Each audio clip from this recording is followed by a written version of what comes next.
Oh my gosh. Oh my god. The only way I'd ever be comfortable filming this video is if I were completely naked. No. Okay. No. No.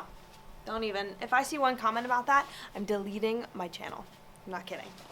Don't even. No. No. No. Hey guys, what's up? It's Kayla and welcome back to another video. Today's video is going to be a more serious video. As you can see from the title, no, that's not any clickbait or anything. Yes, I'm moving. I actually already technically moved. I moved from California to Arizona. That's what today's video is going to be about. And yeah, I guess without further ado, let's get into it. If you guys are ready, I'm ready. Let's get started. So yeah, like I said, yeah, I did move, and I don't really exactly know how to start this, but I want to be as open with you guys as possible because this is a big thing for me, and I know a lot of you guys are a bit younger than I am, not saying like, oh my gosh, you guys are so young. I remember like when I used to do that. No, that's annoying. So for those of you who don't know, I'm 17. My goal in life was always to be an actor, actress, whatever you want to call it. I have been doing it since I was 6 years old, and it's been my life ever since. And I lived in Florida when I started and stuff, and I started with theater, and then I did Dolphin Tale. For those of you who know, that's a complete separate video. I can make an entire, story time about all that stuff. And then, I just started getting more into it because I realized how awesome the TV and film world was. And eventually, when I was 16, I moved out to California. I stayed with my uncle for about a year on and off because I went back to Florida still to see family and to finish school and stuff. And then I graduated early at 16, moved to California, and in last September of 2015, I got an apartment with my mom. I made sure that I didn't want my parents separated. They're happily married. I just am very weird about that, so I was fine being by myself, and I liked being independent and having my own space. So I made sure my mom spent a lot of time with my dad. So she would come visit me every, couple months, but for the most part, I was by myself for long periods of time, which was perfectly fine. Everything was fine. There was no real problems. I would go to my auditions and stuff. I drove everywhere, obviously. And in early June, I was driving in Burbank, and the light was green. It was a four-way intersection, and this woman was turning right, and I was going to go around her. There was nobody in the left lane, so I tried to go around her. And I was having a bad day as it was, so when I went around her, I thought I was far enough, and I hit the gas, and I ended up hitting her. Yeah, so that's her car, and then this is my car.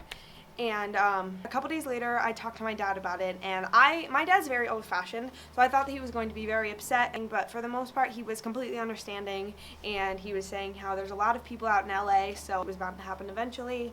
So everything was fine. I was going to get the car fixed, and then VidCon came around, and I had made a commitment to be, driving my friends around, so I couldn't turn in my car to go get fixed because they wouldn't have a ride from the airport or during the convention or anything like that. It was just bad timing, so I was going to do it after VidCon. Now, during VidCon, there are very late nights, of course. We're teenagers, we like hanging out, staying up really late, and then waking up pretty early. So the day before the last day, we went to Disney, which was Monday. I don't remember the exact date. But, so we got back, I was there the entire day. We went from 2 p.m., and I stayed until the park closed, which was at 11, and then we went back to the house, and I stayed up until 3 or 4, and I ended up sleeping on the floor with only a pillow, because I couldn't really find any blankets or anything like that.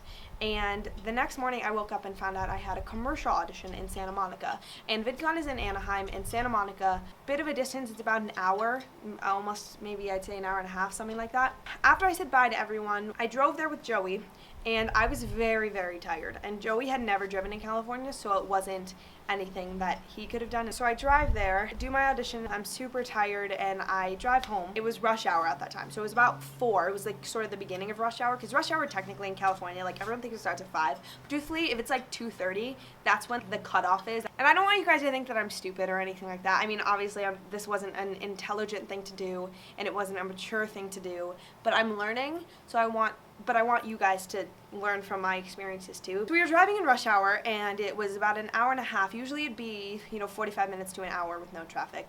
But it was an hour and a half stop and go traffic. And I ended up falling asleep 2 or 3 miles from my house, drifting out of the lane that I was in and hitting a car to the right of me.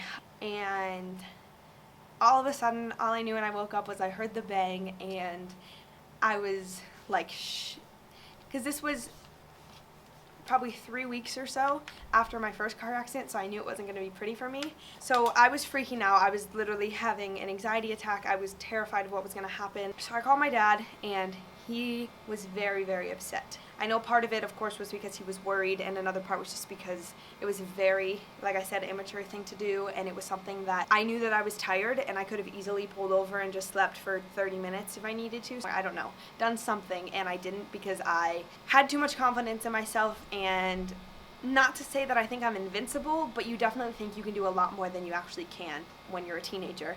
And 17, I'm not even a quarter of the way through my life yet. There's definitely a lot less that my body can take than maybe someone who was a little older and more experienced, or, you know, had become prone to bad nights of sleep. Oh, and I didn't really say this, but I slept 3 hours that night that I slept on the floor.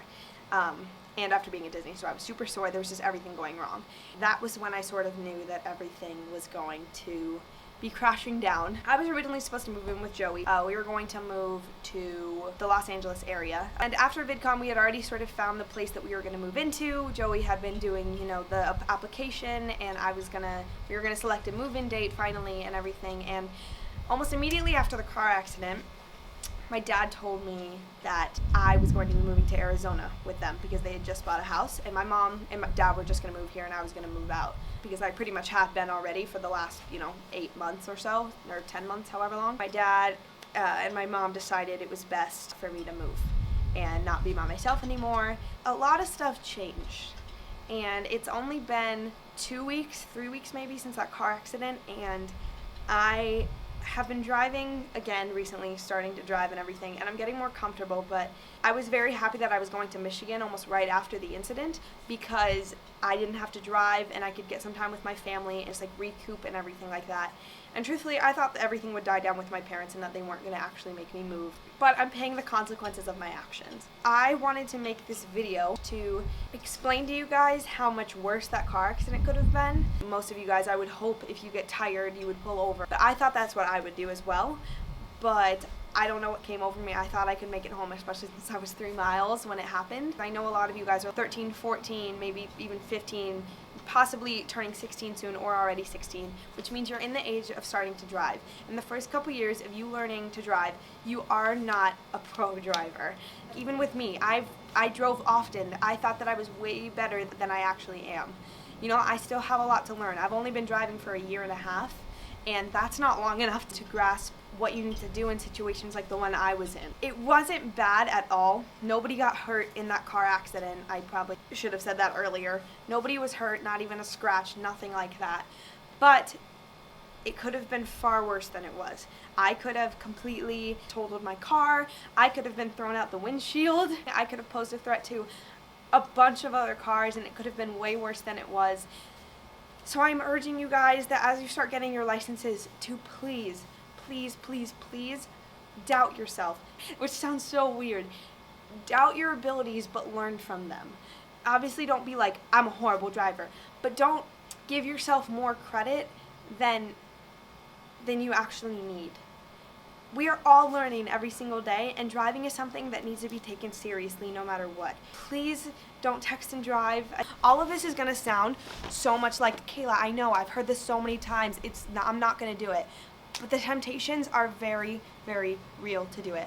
I don't text and drive, but there's been urges when my phone's in my cup holder or something like that. I'm, at a stoplight, or I'm, just looking for a second because I see my mom texting me. Anything can wait. You don't need to rush home if you're tired. I could have seriously injured people. I could have seriously injured myself. I could have seriously injured my best friend. Please just keep this video in mind, the consequences of what can happen in your mind when you start to drive and when you see your friends start to drive and they're making reckless decisions. And I know that it seems lame if you see your friend texting and driving to say something to them, but your life is worth so much more than that. If you're in the car and your friend is putting you at risk, you need to be looking out for yourself. You need to be looking out for your friend too, obviously, but your life is so precious, and I know that's a big reason why my parents wanted me to move, because they didn't want this to happen again, and they also didn't want me to get more hurt, because I wasn't hurt at all, but they didn't want me to break an arm or anything like that. There was no scratch, no bruise, no nothing on anyone who was involved. So, and I've said that a million times, driving is not a joke. Driving is one of the most dangerous things that you can do in your life. Driving is more dangerous than riding on an airplane. Driving is more dangerous than skydiving. Driving is more dangerous than a lot of things that you may think are scarier or more dangerous. You need to be very, very careful when you're driving, and I learned that the hard way. So I hope this video helps you guys sort of understand what I wish I would have a couple weeks ago. I feel so good getting that off my chest. I've been wanting to make this video since it happened, and I really want to inform you guys, and I want to be entertaining, but I also want to keep you guys safe and keep you guys happy and keep you guys there for your friends, for your family, for everyone in your life. So yeah, I really hope you guys took something from this video. If you did, you know, tell me in the comments below, or tell me your stories, and share your stories with other people in the comments below. I'm taking as much positivity as I can from this change. It's been very difficult, but I have Courtney and Brittany and Paige and Joey and Ashley and Christina and Lexi and Emily and all of my friends who are supporting me and making sure that I'm doing okay. And I want to thank them as well for being so understanding during this time. And Mom and Dad, I love you guys so much.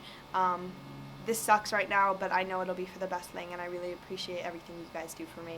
So that's really it. If you guys enjoyed, you know, give it a thumbs up, and if you want any more sort of, I guess this is kind of a PSA, but it's not like a PSA where I'm like, don't drive recklessly. So yeah, like I said, if you guys enjoyed, give it a thumbs up. Just help one another out. That's my goal from this channel, to build a community, to entertain people, and to inform. So I will see you guys in my video on Saturday, and I hope you guys have a great rest of your week. Bye.